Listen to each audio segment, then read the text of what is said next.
Ok, pessoal, vamos então dar sequência à parte de modelos de fechamento, baseado em, agora, os modelos algébricos para as tensões de Boussinesq-Reynolds. E primeiro nós vamos começar com os modelos implícitos, o modelo implícito, IASM, que vem do inglês, implícito, algebraical, stress model. Então, nós vamos ver um resumo da dedução desse modelo. Bom, então, os escoamentos turbulentos são caracterizados por uma banda larga de grandezas características, incluindo os comprimentos e os tempos.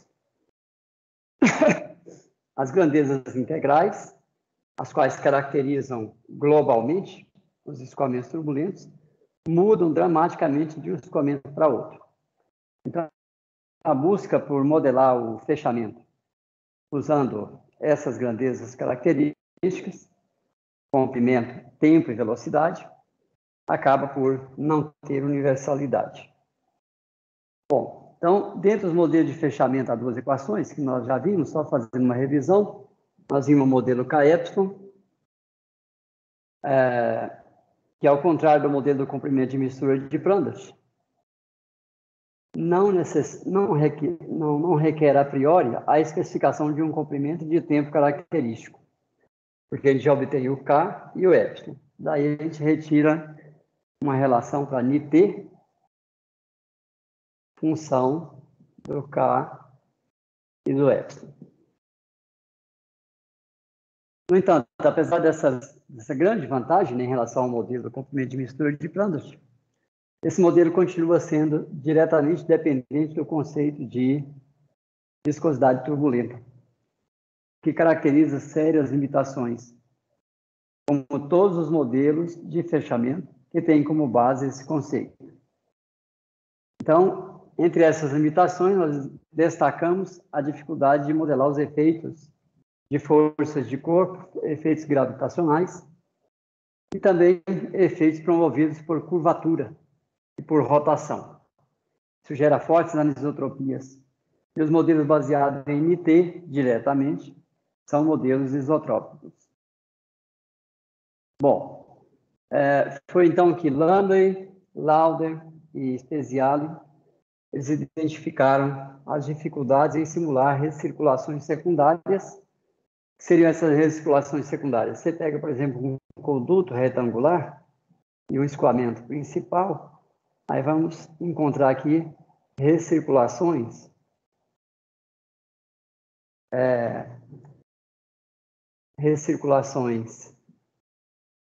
voltadas para os cantos, né? E que são de difícil captura com os modelos isotrópicos.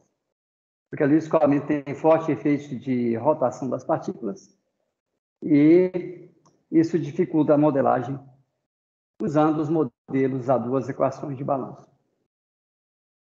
Bom, então, os modelos baseados em equações de balanço para as componentes do tensor de Boussinesq-Reynolds foi proposto para superar essas dificuldades, como apresentado na aula passada. Com esse tipo de modelo, foi então possível tratar os chamados efeitos não locais da turbulência, os quais são de natureza anisotrópica. Bom, mas nós vimos que tem que resolver um conjunto elevado de equações de balanço. Então, a comunidade buscou alternativas, né? E nós vamos ver isso hoje nessa unidade. Bom, então o modelo algébrico para as tensões de Boussinesq-Reynolds, ASM, é objeto do presente item e uma simplificação do modelo das tensões de Boussinesq-Reynolds, RSM, com o uso concomitante do modelo K-epsilon. Esses dois modelos, eles são reescritos aqui usando uma notação adotada no presente livro. Então, escrevemos, copiamos aqui o modelo, a equação de balanço para as componentes do tensor de Bus-Mestre-Hale, onde o termo transiente foi denotado como T e J, o adjetivo AJ, os termos de transformação T e J, os termos de difusão turbulenta, DIJT, difusão molecular, DIJM, os termos de transformação I e J, transformação epsilon e J, e os termos gravitacionais.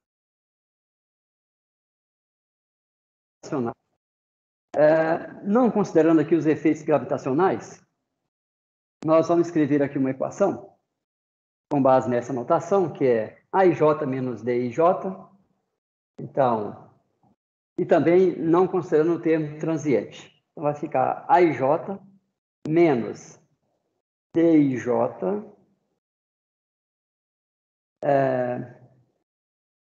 igual ao PIJ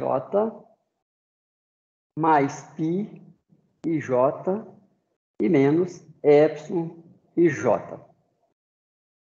O DIJ nós vamos incorporar a parte molecular e a parte turbulenta.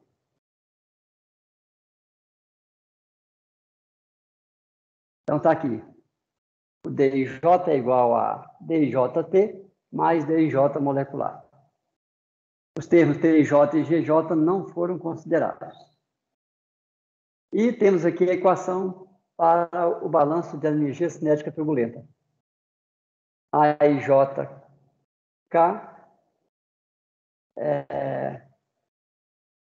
igual a PK mais DK mais G menos epsilon. São os termos que compõem a equação de balanço para K, energia cinética turbulenta. Então, nós vamos ter que A menos DK, A, K menos DK, igual a P menos epsilon. P menos epsilon. Novamente, a gente desconsiderou o termo transiente e desconsiderou o termo gravitacional. E, de novo, o DK é o D molecular mais o D turbulento.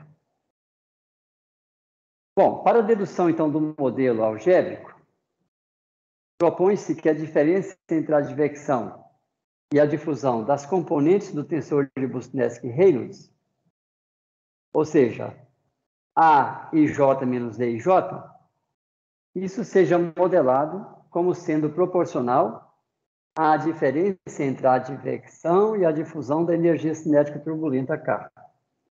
Então, está aqui, ó, A e J menos D e J, proporcional a essa diferença. E a função de proporcionalidade é o próprio tensor dividido pela energia cinética turbulenta. Essa escolha dessa função ajuda, inclusive, a tornar essa equação dimensionalmente homogênea. Ou seja, a dimensão de todos os termos é a mesma. Ela é homogênea dimensionalmente falando. Bom, como D e J, como AK menos DK, AK menos DK é PK menos F1K, então isso fica igual também a esta função de proporcionalidade, que multiplica PK menos Epsilon. Bom, se agora a gente substitui esta equação, a equação 9165, que é a modelagem dessa diferença. Se a gente substituir lá na equação 9163, vamos ver qual é a 9163. Está aqui. A equação 9163, está aqui, ó. Nós vamos substituir isto pelo modelo dependendo de K. Está aqui. Substituímos, então, isto por isto. Então, está aqui a função de proporcionalidade vezes essa diferença, igual a PIJ mais PJ menos epsilon em J. Então, essa é a equação 166. Bom, assim, o modelo diferencial para as componentes do tensor de Boston-Desc-Rayleigh foi transformado em uma relação puramente algébrica. Como os termos PK, PIJ, PJ dependem das próprias componentes do tensor de Boston-Desc-Rayleigh, a equação anterior, 66, se torna uma equação algébrica não linear para as componentes do tensor de Boston-Desc-Rayleigh. Vale lembrar que a função pressão-deformação foi modelada por decomposição em 4 modelos. PIJ é PIJ1, 2, 3, PIJ1 e 2 e PIJ1W e 2W, que a gente viu no modelo precedente. Então, só repetindo aqui por questão didática, né, o modelo para esses 4 termos. Observamos que entra aqui, então, o tensor de Boston-Desc-Rayleigh, a energia cinética turbulenta e, novamente aqui, olha, o tensor. Então, está, quer dizer, todos os termos estão escritos dependendo do próprio tensor, que é o nosso objeto, né? Tem uma equação algébrica para este ente, né? Que é o tensor de Boston-Desc-Rayleigh. Usamos também o modelo isotrópico para o epsilon J, onde o epsilon vai ser determinado com a respectiva equação diferencial parcial de balanço. Equação para o epsilon. PK já é conhecido, já é modelado. PIJ também já é modelado, função das próprias componentes do tensor. Então, a equação 66 é uma relação algébrica para as componentes do tensor de Boston-Desc-Rayleigh. Esse termo está presente em todas as variáveis dessa equação, exceto em epsilon e em epsilon e j, mediante a hipótese de isotropia. Então, como a gente pode ver, essa equação é uma equação algébrica implícita, porque a nossa incógnita, que é os componentes do tensor de Boston-Desc-Rayleigh, aparecem em todos os termos e a gente não consegue isolar a nossa incógnita. De uma equação algébrica dita explícita quando a gente consegue isolar a nossa incógnita. Mas, no caso aí, ela se torna implícita, porque a gente não consegue fazer a separação, né, isolando a nossa incógnita, que são as componentes do tensor. Por isso foi dito, né, que é o modelo implícito, o modelo algébrico implícito. Bom, só reescrevendo então aqui a equação, observa, temos o tensor, aqui ele aparece também, aqui ele não aparece, aqui ele aparece, em todos os termos aqui ele aparece, e aqui ele não aparece.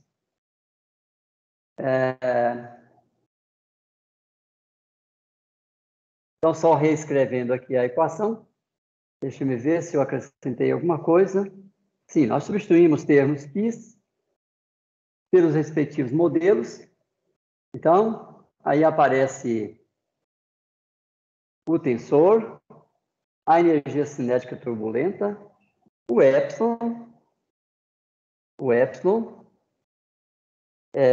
esse termo P, que depende do próprio tensor, o PK, que depende da energia cinética turbulenta. Então, observe que nessa equação, o que nós temos? Nós temos o tensor, o K e o epsilon. São as grandezas que precisam ser modeladas. Já temos a equação para o epsilon e não vamos resolver uma equação para K.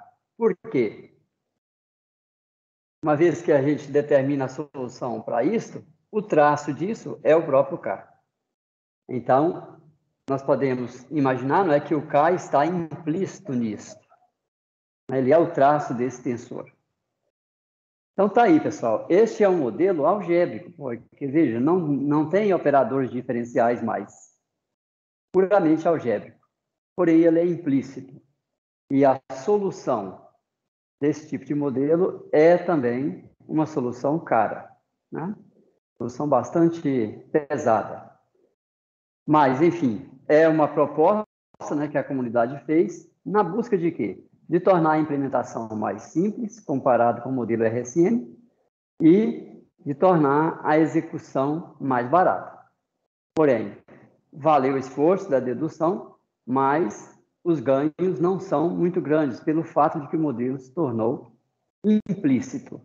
Então, não é simples de resolver esse sistema de equações, né? São 6 incógnitas, 6 equações algébricas implícitas. Então, a solução não é também trivial. Bom, ainda procurando fazer alguma manipulação, né, nessa equação, a gente pegou a equação 975, vamos ver se é a mesma. 975, é essa que foi apresentada aqui. Vamos fazer alguma manipulação com ela. Vamos multiplicar ambos os lados por K sobre epsilon, por K sobre epsilon. E aí, nós chegamos a uma equação mais simplesmente reescrita, né? Mas, enfim, observa que aqui aparece mais claramente o tensor. O tensor, aqui aparece uma função que depende do K, PK depende do K, o epsilon, isso é uma constante.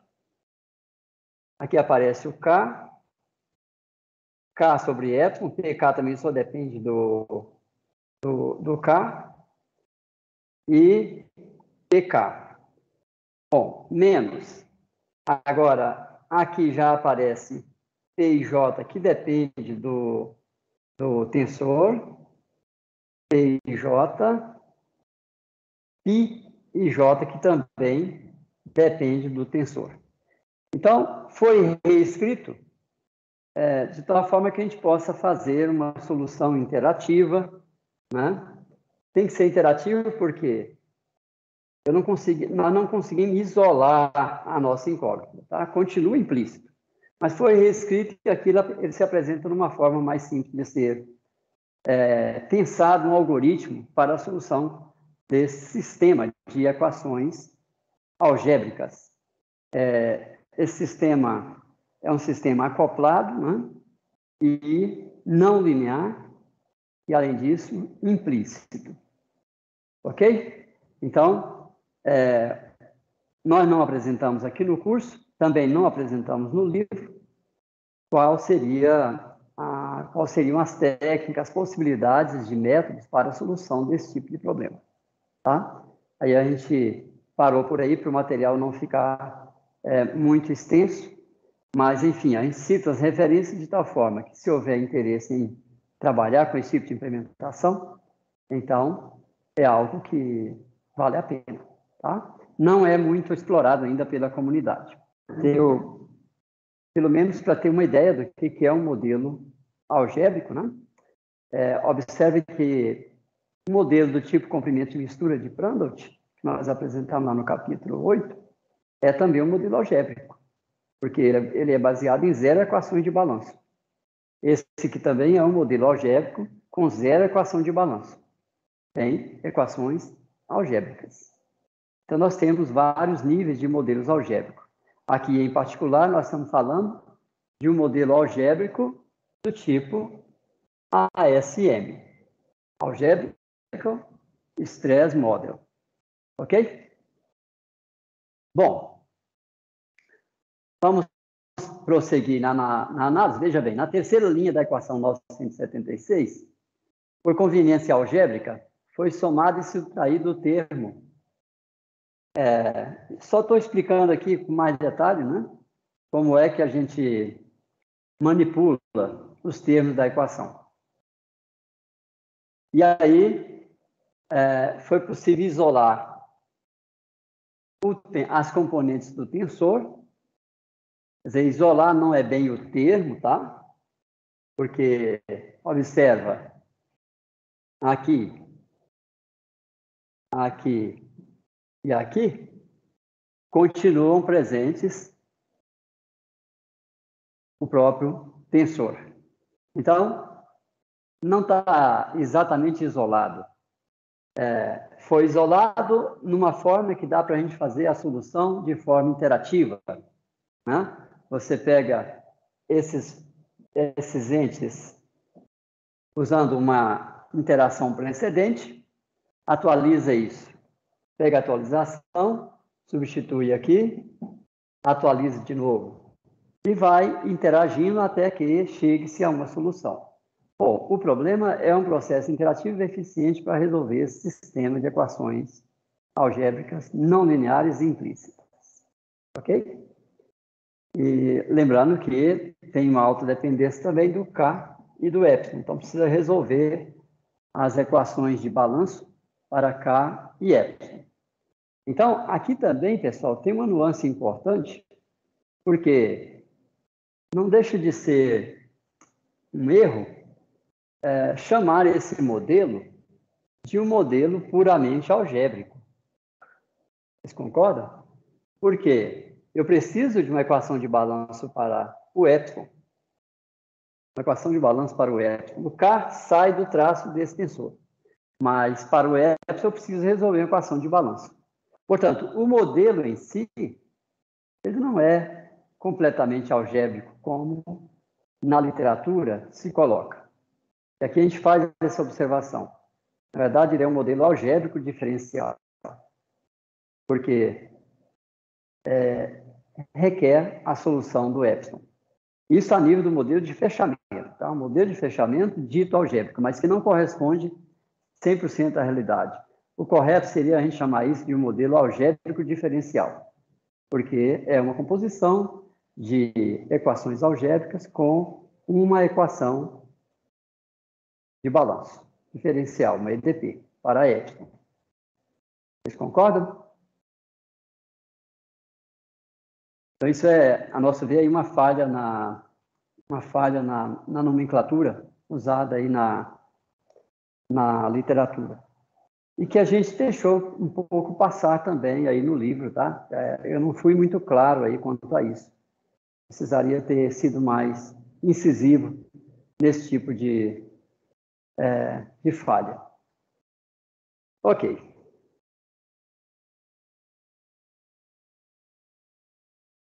Bom, pessoal,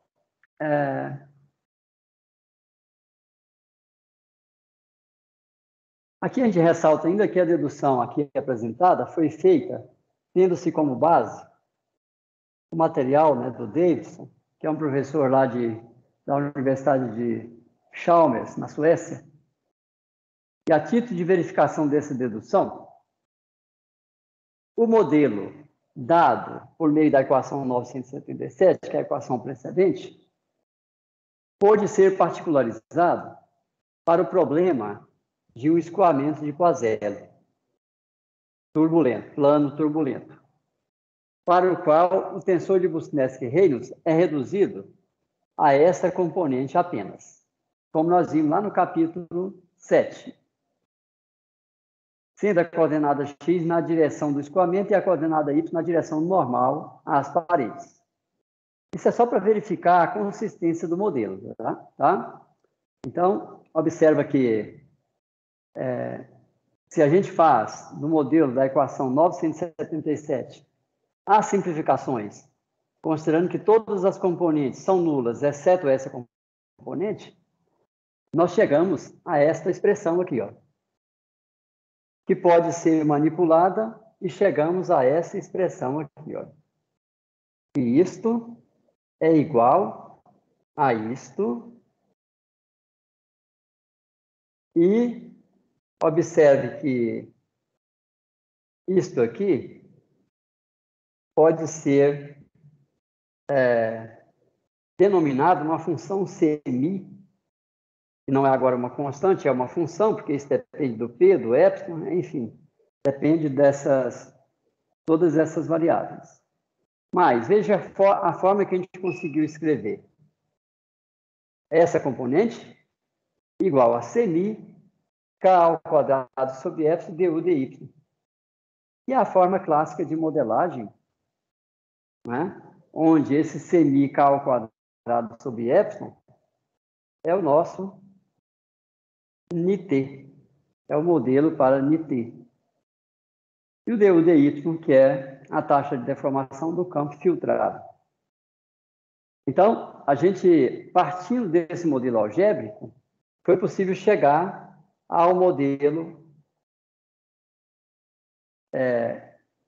clássico, né? Levando em conta a viscosidade turbulenta, que é, então, uma particularidade do modelo algébrico. Isso não deixa de ser uma verificação interessante, que nos dá um pouco de confiança. Veja, o modelo global pode ser reduzido ao modelo anterior, baseado na hipótese Busnelski. Ok? Então, isso é bem interessante. Então, pela equação 978, foi possível reduzir o modelo algébrico, dado através da 963, ao modelo baseado no conceito de viscosidade turbulenta, onde a clássica constante semi deixa de ser uma constante e passa a ser avaliada de forma dinâmica, como uma função de P, K e epsilon. Ou seja, semi é toda essa expressão. A solução do modelo implícito, dado pela equação 977, é trabalhosa, requer algoritmos cuja execução é de alto custo computacional. Pode ser vantajoso o desenvolvimento, então, de modelos similares, porém de natureza explícita. Ou seja, que o cálculo das componentes do tensor de Busnelski-Reis seja direto, e não através da solução de um sistema não linear.